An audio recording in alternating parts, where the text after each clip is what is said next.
अस्सलाम वालेकुम। अब हम जो टॉपिक डिस्कस करेंगे आज वो है रिएक्टिविटी ऑफ अल्कीन। रिएक्टिविटी से मुराद ये है कि अल्कीन किस तरह के रिएक्शन देती हैं और किन किन प्रोसीजर से जो है वो इलेक्ट्रॉन जो है वो अपने इलेक्ट्रॉन्स को यूज़ करके बॉन्ड बनाती हैं। सबसे पहले हम ये जानते हैं कि जो अल्कीन्स होते हैं इनमें जो है वो पाई बॉन्ड्स होते हैं। अब क्या होता है पाई बॉन्ड, देखें जब कोई भी दो एटम हो, चाहे कार्बन हो या कोई दूसरे हो, जब दो एटमों के दरमियान डबल बॉन्ड हो ना तो एक बॉन्ड सिग्मा होता है और एक बॉन्ड जो है वो पाई होता है। क्योंकि अल्कीन में डबल बॉन्ड होता है दो कार्बन के दरमियान, तो इसका मतलब यह है कि अल्कीन में एक जो है वो सिग्मा बॉन्ड होता है और बाकी जो है वो क्या बनेंगे, पाई बॉन्ड्स बनेंगे। तो पाई बॉन्ड जो होता है ये कब बनता है, जब पार्शियली फिल्ड पी ऑर्बिटल जो है वो ओवरलैप करते हैं in sideways. Sideways overlap क्या, देखिए बॉन्ड दो तरह के होते हैं। एक होता है सिग्मा बॉन्ड। सिग्मा बॉन्ड जो है वो इस तरह की ओवरलैपिंग से बनता है और वो बहुत ज्यादा स्ट्रांग होता है। जो साइड वे ओवरलैपिंग होती है वो सिंपली इस तरह होती है कि एटम जो है वो जस्ट अपने इलेक्ट्रॉन्स को साइड वे ओवरलैप करवाते हैं और बॉन्ड बनते हैं। अब देखिए ये बॉन्ड तोड़ना आसान होता है, ये वाला बॉन्ड तोड़ना थोड़ा मुश्किल होता है क्योंकि ये सिग्मा बॉन्ड है और ये वाला पाई बॉन्ड है। तो दूसरी बात यह है कि पाई बॉन्ड जो होता है ये पार्शियली फिल्ड पी ऑर्बिटल जब ओवरलैप करते हैं साइड वे मैनर से, उस वक्त जो है वो बनता होता है। अच्छा, अब तीसरे पॉइंट कि electron density is away from the line joining two nuclei. अब जो पाई बॉन्ड होता है ना, असल में हम पाई बॉन्ड को इस तरह भी रिप्रेजेंट करते हैं। फर्ज करो कि ये सिग्मा बॉन्ड है, इसको कहते होते हैं लाइन जॉइनिंग बॉन्ड। क्या कहते हैं इसे, लाइन जॉइनिंग। अब जो पाई बॉन्ड होता है ना ये डीलोकलाइज्ड होता है, मतलब कहने का ये है कि ये अबव और बिलो दो पॉसिबिलिटीज है कि या ये इस तरफ पाई बॉन्ड है या फिर इस तरफ पाई बॉन्ड है। अब आपने इनके स्ट्रक्चर को मजीद समझना हो तो चैप्टर नंबर 7 की एक प्लेलिस्ट मैंने अपलोड की है, उसमें आपने पढ़ना है sp2 हाइब्रिडाइजेशन। sp2 हाइब्रिडाइजेशन वाले टॉपिक में ये सारी बात एक्सप्लेन है कि किस तरह से सिग्मा बॉन्ड बनते हैं और किस तरह से पाई बॉन्ड बनते हैं। चले कि अब ये जो दो पॉसिबिलिटीज हैं पाई बॉन्ड की, तो इसका मतलब ये है कि ये अब देखो ना ये वाला जो लाइन लगी हुई है ये सिग्मा बॉन्ड है।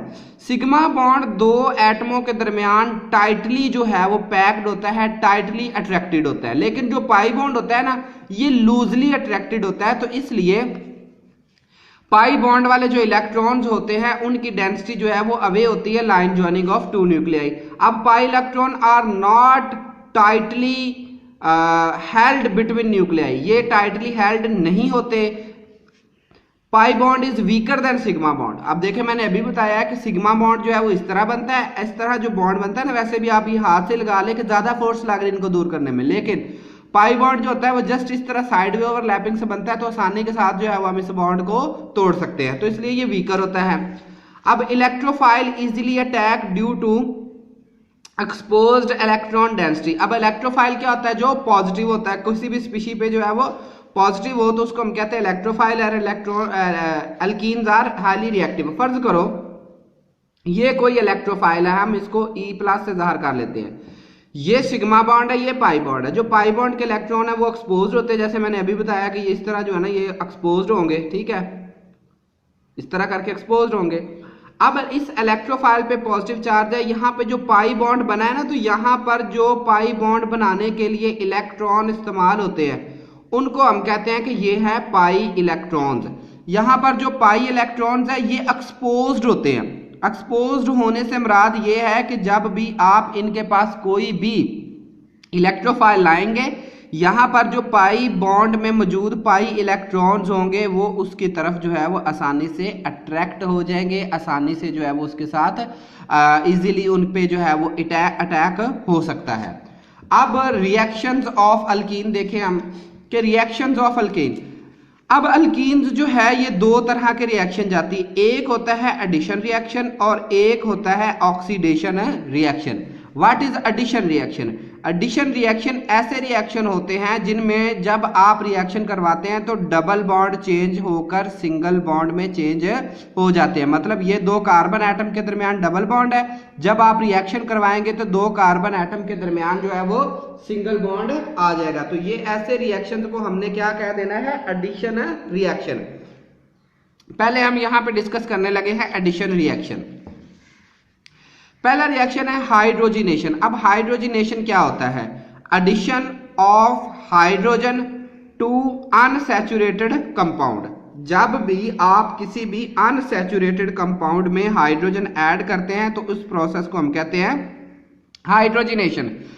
अब यहां पे एक बात ध्यान में रखें कि जो हाइड्रोजिनेशन होती है ना, ये इस एक हाईली एक्सोथर्मिक प्रोसेस होता है। मतलब ये कि जब भी आप किसी भी कंपाउंड में जिसमें डबल बॉन्ड हो हाइड्रोजन ऐड कर रहे हैं तो एनर्जी रिलीज होगी।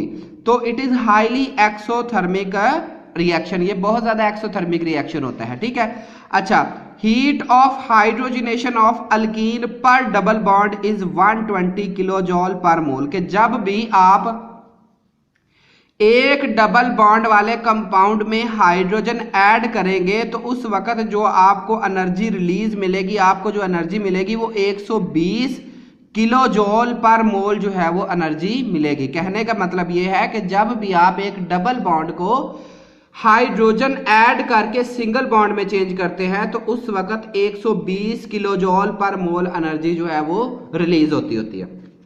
हीट ऑफ हाइड्रोजिनेशन इसी को ही कहते हैं कि जब आप हाइड्रोजन ऐड करो तो जितनी हीट खारिज हो उसको हमने कह देना हीट ऑफ हाइड्रोजिनेशन। अब platinum, palladium, Raney nickel are used as catalyst. Hydrogenation करने के लिए आप इन तीनों कैटालिस्ट में से कोई भी कैटालिस्ट यूज कर सकते हैं। अब हमारे पास जो है वो पहला आता है रेने निकल।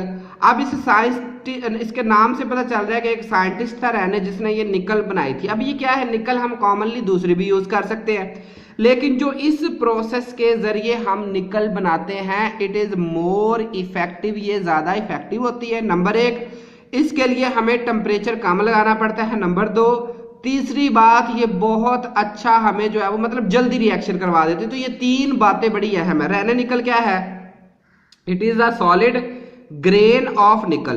कि आप जो है ना वो निकल ले, उसके जो है ना इस तरह से ग्रेन्स बना ले, दाने बना ले, तो इसको जो है वो निकल को लेकर इसको आपने क्या कहना है कि इट इज अ रेने निकल। अब हमने इसको बनाना कैसे है? अब अमेरिकन इंजीनियर था मुरे रेने जिसने जो प्रिपेयर्ड की थी बाय ट्रीटिंग निकल एल्यूमिनियम अलॉय। इसका इसने रिएक्शन करवाया कास्टिक सोडे के साथ जिसको हम सोडियम हाइड्रोक्साइड के साथ नाम से भी जानते हैं। अब देखें, निकल और एल्यूमिनियम का ये अलॉय लिया। अलॉय क्या होता है? जब दो या दो से ज्यादा मेटल्स को आपस में मिक्स किया जाता है तो वो अलॉय बनता है। तो निकल और एल्यूमिनियम का अलॉय लिया, सोडियम हाइड्रोक्साइड लिया, साथ वाटर लिया, इनका रिएक्शन करवाया, हीट अप किया, तो ये हमारे पास जो निकल इस प्रोसेस से हासिल हुई है इसको हम क्या कहते होते हैं कि ये है रेने निकल। अब ये किस शक्ल में हासिल हुई ये भी मैंने बताया है कि ये हमें ग्रेन्स की फॉर्म में जो है वो हासिल हुई है। साथ सोडियम एल्यूमिनेट बनेगा, साथ जो है वो हाइड्रोजन गैस खारिज हो जाएगी। ये बैलेंसिंग कोफिशिएंट लगाए, बैलेंस इक्वेशन बैलेंस करने के लिए 3/2 लगाया। Alkene in the presence of Raney nickel at 200 degree centigrade and 3 atmospheric pressure is hydrogenated. कि जब आप अल्कीन को 200 डिग्री सेंटीग्रेड और 3 एटमॉस्फेरिक प्रेशर पर जो है वो आप हाइड्रोजिनेट करेंगे तो ये किस में चेंज हो जाएगी? ये आपकी जो है वो एडिशन रिएक्शन देकर डबल बॉन्ड वाली अल्केन जो है वो सिंगल बॉन्ड वाले अल्केन में चेंज हो जाएगी। अब देखिए आपके पास एक एग्जांपल लिखी हुई है, ये है इथेन। हम हाइड्रोजन ऐड कर रहे हैं, ये देखिए ये 2 हाइड्रोजन है, इस तरह भी आप इसको लिख सकते हैं। इनमें एक जो है वो इस कार्बन के साथ ऐड हो जाएगी और दूसरी इस कार्बन के साथ ऐड हो जाएगी और यहाँ पर जो मौजूद डबल बॉन्ड है ये ब्रेक होगा। अब देखिए जब यहाँ से एक बॉन्ड ब्रेक हुआ तो क्या बनेगा? अब आप इन दोनों हाइड्रोजन को एक तरफ रख ले कि ये वाली नहीं है। अब देखिए ये नहीं है बॉन्ड। अब देखिए कि ये वाली हाइड्रोजन जो है वो हमने ये लिख ली, ये वाली हाइड्रोजन ये लिख ली। अब कार्बन बनाता है 4 बॉन्ड, तो अगर आप देखें 1 2 3 अगर ये बॉन्ड तोड़ दिए जाए तो कार्बन के 3 बॉन्ड बनते हैं। तो कार्बन इस तरह चौथा बॉन्ड इस हाइड्रोजन के साथ मिलकर बनाता है और यूं हमारे पास जो है वो एक एडिशन प्रोडक्ट बनता है जिसको हम क्या कहते हैं? इथेन कहते हैं। अब दूसरा अब देख ले 3 मिथाइल 2 ब्यूटीन 1 2 3 4 ये नंबरिंग इधर से नोमेनक्लेचर ऑफ अल्केन वाले का जो है वो आप देख लीजिएगा, टॉपिक इसमें ही है तो वहां से आपको नोमेनक्लेचर का भी क्लियर हो जाएगा। अब हमारे पास प्रोडक्ट जो कंपाउंड है दैट इज 3 मिथाइल 2 ब्यूटीन, हमने इसमें अब हाइड्रोजन ऐड करनी है। देखिए ये भी सेम है, एक हाइड्रोजन इस कार्बन के पास और एक हाइड्रोजन इस कार्बन के पास, और ये वाला यहाँ पर जो मौजूद डबल बॉन्ड है ये टूट जाएगा और हमारे पास जो प्रोडक्ट बनेगा वो बनेगा 2 मिथाइल ब्यूटेन। तो अब तक के लिए इतना ही। अब आगे ये लेक्चर कंटिन्यू है, इसी के साथ जो है वो मैंने रिएक्शन ऑफ अल्केन, ये 1 होगा लिखा हुआ, उसके आगे लिखा होगा reaction of alkanes to alkenes जो है वो 2। तो उस लेक्चर को जरूर देखिएगा। और तक के लिए इतना ही। नेक्स्ट लेक्चर के लिए प्लीज़ वेट, और अपलोड इंशाल्लाह वो भी जल्दी कर दूंगा। अल्लाह ताला आपके और मेरे इल्म में इजाफा फरमाए, आमीन। अगर आपको लेक्चर अच्छा लगा हो तो प्लीज़ सब्सक्राइब माई चैनल।